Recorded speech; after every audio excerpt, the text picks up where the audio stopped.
Joining me now is the new FAC lightweight champion, Don Shainis, who is fresh off his win over Cody Pfister this past weekend at FAC 13. Don, how's it going, man? I'm doing pretty good. How are you, Curtis? I'm doing great. To start things off, congrats again on the win. How would you evaluate your performance at FAC 13? And did anything about the fight surprise you at all? Thank you. I did exactly what I thought I was going to do. So I wouldn't say there was any big surprises, but to be able to go in there and dominate the way I did against a UFC vet, I'm super happy with, and on to the next one already. So super excited.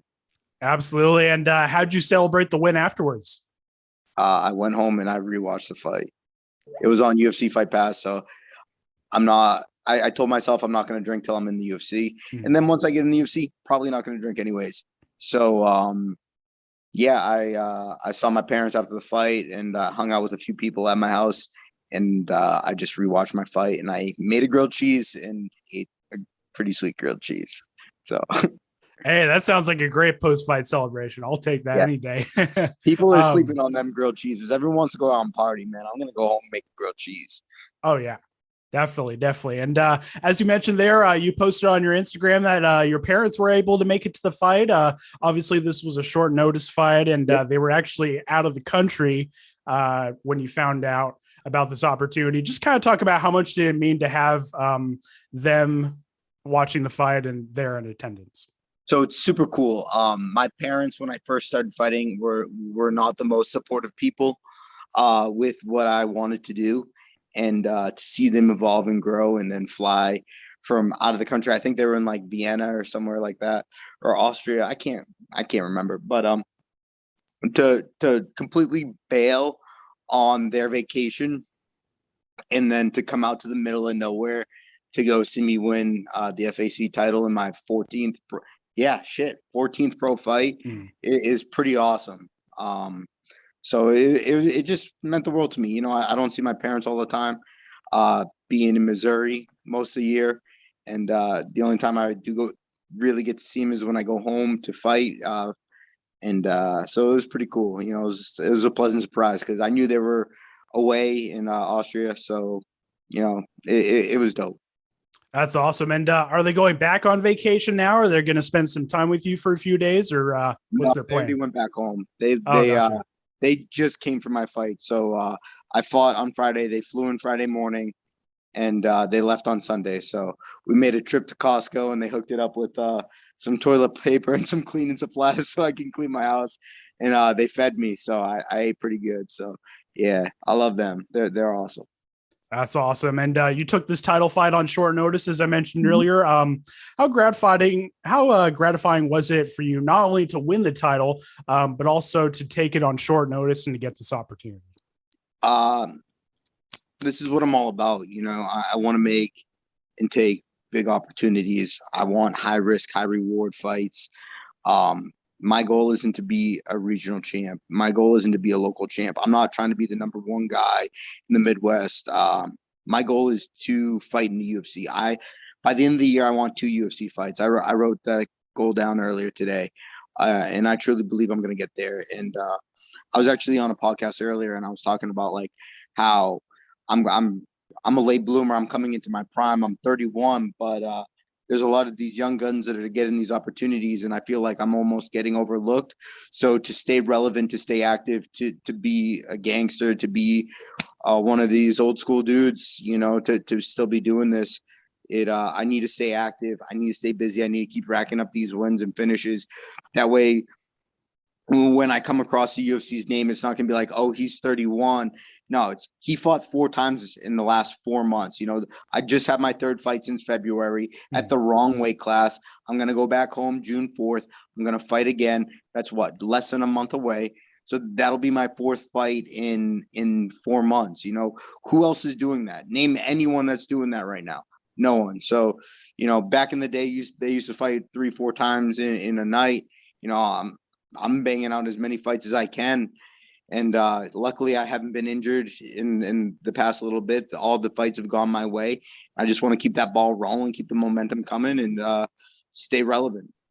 That's awesome. And winner of 4 straight now. What would you say has been some of the biggest reasons for your recent run of success in the cage? And has there been a switch in mindset, or what would you say has made the biggest difference?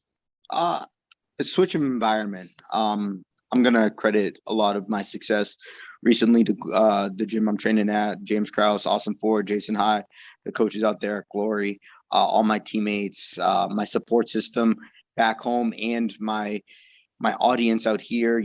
I have such a crazy fan base.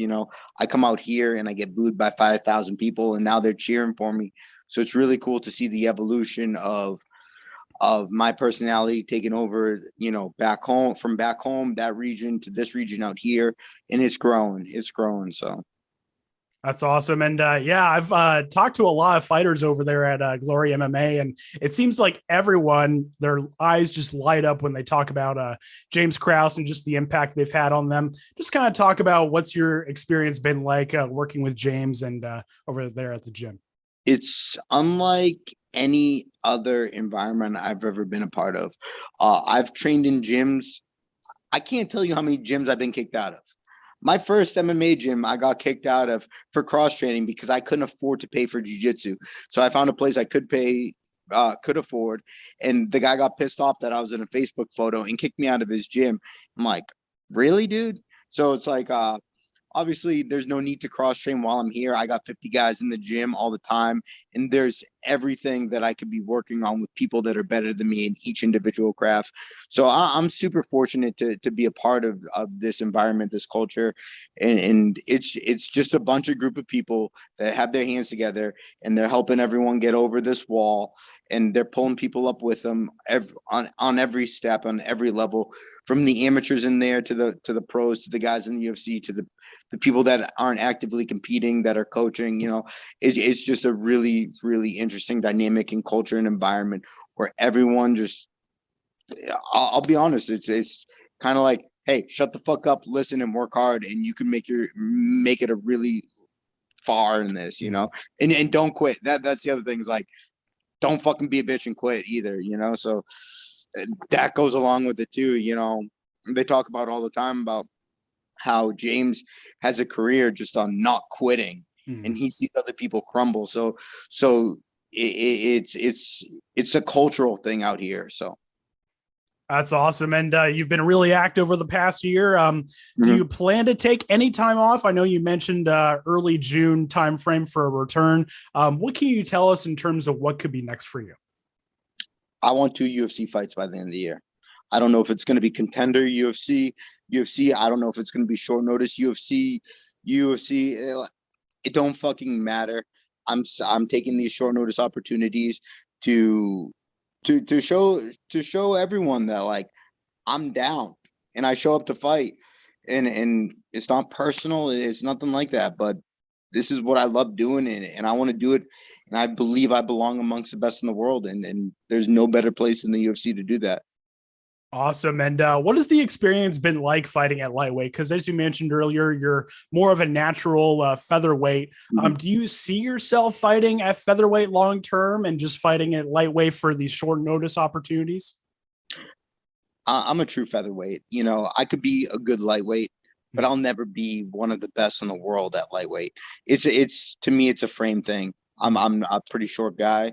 It's a frame thing. You got guys at lightweight that walk around over 190, and I'm walking around under 170. To me, fighting at lightweight's a week of not even dieting. It's just like cleaning up, like my like just not even. I'm not even gonna say it's dieting. Well, one of the things that out here that I did when I first got here is I highlight Tyler Minton.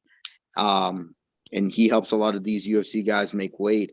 And he gave me the blueprints to make 45. So to make 55, I follow the same blueprints, but I just restrict a little bit for far less time, off his recommendations on what he had me doing to make 45.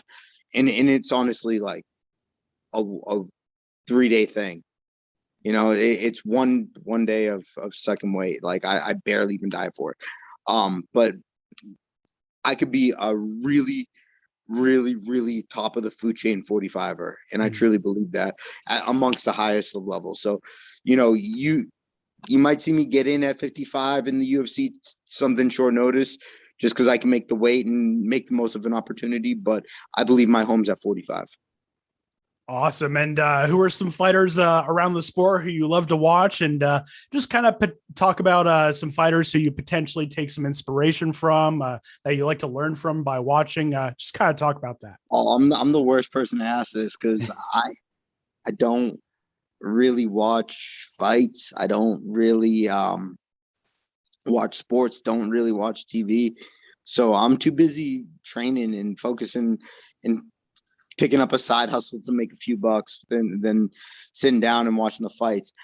As I've acclimated to the gym, the guys fighting in the UFC that I'm training with, I'm tuning into all their fights, like I want to watch my teammates compete. I want to watch them succeed, but I'm not taking my time and just watching fights just to watch fights. So, I don't know. I don't know how to answer that question, because I only watch fights when I'm emotionally invested in them. If not, I got a million other things to do to get ahead for tomorrow. I don't look at it as like, oh, UFC fight night. It's like, oh, well, maybe instead of spending, 3-4 hours and watching the fights, maybe I could go to the gym to keep my weight lower, so maybe if I do get that call, I'm ready for it, that much more ready and prepared versus, spend it. Like, this is the same reason I watch football. Like, I loved watching football when I was in college playing football, but I loved watching it in high school. But it's like now it's just, to me, it's millionaires playing pass. Yeah. So it's like I don't have time to watch football or basketball or baseball. It's just not part of my lifestyle. Yeah, I totally understand. And last question for me, what can fight fans expect from you for the rest of 2022? Oh, I'm going to snag up another belt and expect to see me in the UFC. Like I said, I don't know if it's going to be Contender Series, UFC, but my goal is 2 fights, and I'm going to kill myself to get in, and then not just get in, stay in, and be one of the guys that's just down. I love it. And before we go, feel free to shout out your team, your fans, all that good stuff. And any sponsors you have, feel free to shout out your social media too if you want. And I'll give you the final word. Yeah, thank you so much, Curtis, for having me on. But if everyone could go follow me at shameless_Don across all the boards, Facebook, Instagram, Snapchat, Twitter, that'd be fantastic. All my sponsors, I have way too many to list off right now, but you know who you are. Thank you guys so much. My support system, my coaches, James Krause, Austin Ford, Jason High, my coaches back home, Eric Grossman, Chris Brennick.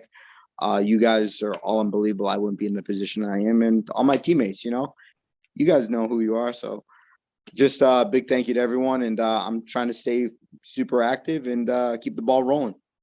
Awesome, man. Well, Don, thanks again for the time. Really do appreciate it. It was great to meet you. Congrats again on the win. And I'm sure we'll chat again soon. Can't wait to see what's next. Hey, thanks for having me on, Curtis.